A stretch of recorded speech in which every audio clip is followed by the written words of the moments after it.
अपनी पत्नी को याद कर लखन ने आंखों में आंसू भरकर कहा, नहीं महाराज, मैं ऐसा कदापि नहीं कर सकता। मेरी पत्नी उस दैत्य के चंगुल में है और उसे छुड़ाने के लिए मैं कुछ भी कर सकता हूँ। हे साधु बाबा, अब आप ही मेरी आखिरी उम्मीद हैं। घर तो मैं नहीं जाऊंगा, चाहे मेरे प्राण ही क्यों न चले जाएं। लखन की बात सुन साधु महाराज ने गहरी सांस ली और कुछ पल सोचने के बाद कहा, देख लो बेटा, मैं एक बार फिर कह रहा हूँ, उस दैत्य के सामने तुम्हारे बचने की संभावना बहुत कम है। लखन बोला, महाराज, मुझे मेरे प्राणों की जरा सी भी फिक्र नहीं है, आप तो बस मुझे उस तक पहुँचने का मार्ग बताए कृपया। लखन के दृढ़ निश्चय को देख महात्मा जी ने फैसला किया कि वे उसकी मदद करेंगे। गहरी सांस लेते हुए वे बोले, तो सुनो बेटा, दैत्य दंभिकासुर कोई साधारण राक्षस नहीं है। उसने सालों तपस्या करके देवताओं को प्रसन्न कर उनसे वरदान प्राप्त किया है कि जो कोई भी प्राणी उस पर हमला करेगा तो वह तुरंत पत्थर का बन जाएगा। उसे पराजित करने का सिर्फ एक ही उपाय है, वो है उसकी 7 गुत्थियों को हल करना, यानी उसके 7 प्रश्नों के सही जवाब देना।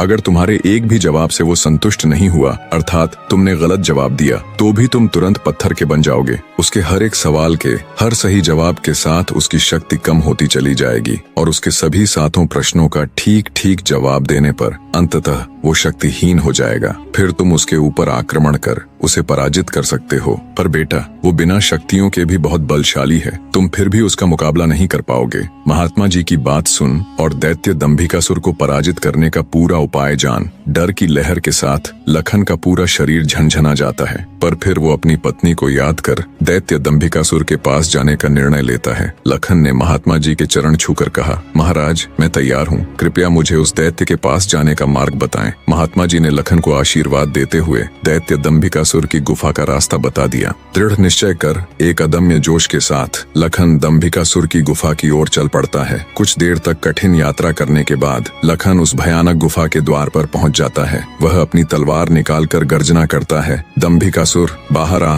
और मेरा सामना कर। लखन की ललकार सुनकर दंभिकासुर गुफा से बाहर आता है और क्रोध में दहाड़ता है, कौन मूर्ख है जो मेरी शांति को भंग कर रहा है। भारी भरकम विशालकाय दानव को देख लखन के पूरे शरीर में सिरहन दौड़ गई। हिम्मत जुटाते हुए लखन बोला, हे दुष्ट राक्षस, मैं उस स्त्री का पति हूँ जिसे तू बलपूर्वक उठाकर लाया है। पूछ तेरे वो 7 सवाल, मैं जवाब देने के लिए तैयार हूँ। सवालों की बात सुन दंभिकासुर चौंक गया, फिर कुछ सोचकर बोला, ओ, तो तू उस धूर्त साधु से मिलकर आया है, उसी ने तुझे मेरे रहस्य का पता बताया है। पर अब क्या फायदा, मैं तेरी फूल सी पत्नी को तो कच्चा ही निगल गया हूँ। क्या स्वादिष्ट मांस था उसका। दैत्य दंभिकासुर का इतना कहना था कि लखन अपना आपा खो बैठा और आगे बढ़कर पूरी ताकत के साथ तलवार से दैत्य पर वार किया। लेकिन जैसे ही उसकी तलवार दैत्य को छूती है, देवताओं के वरदान के कारण वो भी तुरंत पत्थर का बन जाता है।